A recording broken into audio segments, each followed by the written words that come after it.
எதிர்பார்த்தது. ஆனா இன்றைய தினம் உண்மையாகவே இஸ்லாமிய மக்களின் பாதுகாவலராக அவர்கள் இருக்கக்கூடிய அமைச்சரவையில இந்தியன் யூனியன் முஸ்லிம் லீக்கு ஒரு அமைச்சரவை கொடுத்திருக்கிறார் என்று சொன்னால் வரலாறு திரும்பி இருக்கின்றது.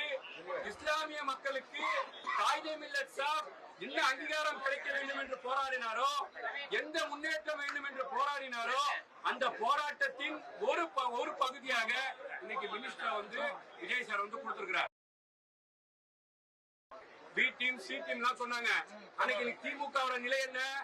திமுக இன்னைக்கு நாங்க பியூரா காங்கிரஸோட கூட்டணி வைத்து காங்கிரசுக்கு அமைச்சரவையில இடம் கொடுத்து காங்கிரசுக்கு ராஜ்யசபால இடம் கொடுத்து நாங்க காங்கிரஸோட பயணிக்கிறோம். கடந்த காலத்துல காங்கிரஸ் இது சமூக நீதி இயக்கம், இவங்க பாஜகவுக்கு வாக்கு கேட்கிறாங்கன்னு மட்டும் முத்திரை குத்துனவங்க இன்னைக்கு இந்தியா கூட்டணியை புறக்கணிச்சதுக்கு காரணம் என்ன?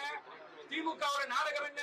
அப்ப திமுக மொத்தமாக தகப்பன் மகன் மாப்பிள்ள எதுக்காக நீங்க மைசூருக்கு படையெடுத்தீங்க?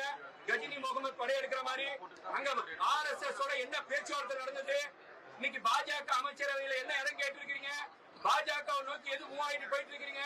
அப்ப முழுக்க தமிழ்நாட்டுல RSS கைப்பாவையாக RSS சித்தாந்தத்தை உள்வாங்கிய திமுக இன்னைக்கு மக்கள் மன்றத்தில் அம்பலப்பட்டு நிற்க. நான் கடந்த காலத்தே சொன்னோம், கருணாநிதி நாணயத்தை வெளியிடுறதுக்கு கி வீரமணி இருக்கிறார். எதுக்கு நீங்க RSSல பிறந்தவரை கூட்டு வந்து வெளியிடுறீங்க? இஸ்லாமிய சிறைவாசிகளை விடுதலை செய்யணும் நீங்க சொன்னீங்க திமுக அரசாங்கம். ஆனா சுப்ரீம் கோர்ட்ல என்ன ஸ்டாண்ட் அடிக்கிறீங்க? இவர்கள் வெளியில வந்தா பாதுகாப்பு இல்லைன்னு. அப்ப திமுக அரசாங்கம் RSS சித்தாந்தத்தையும் RSS கொள்கையும் கரைச்சி குடிச்சிருக்கு. நான் கேட்கிறேன், தமிழ்நாட்டுல ஒரு ரூபா கூட கொடுக்கல.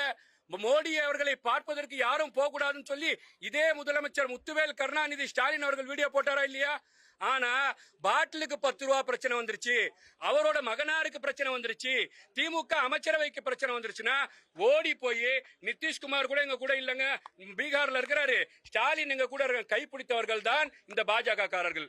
இன்னைக்கு மக்கள் உண்மையாவே வெளிப்படையாக தெரிஞ்சிருச்சு.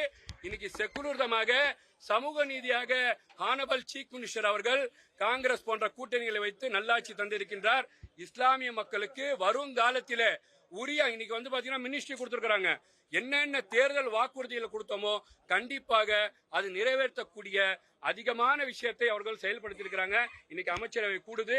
பல இஸ்லாமியர் சார்ந்த விஷயங்கள் நீங்க சட்டமன்றத்தில் பார்க்க போறீங்க, வெளியில வரும்னு நான் சொல்றேன். நன்றி.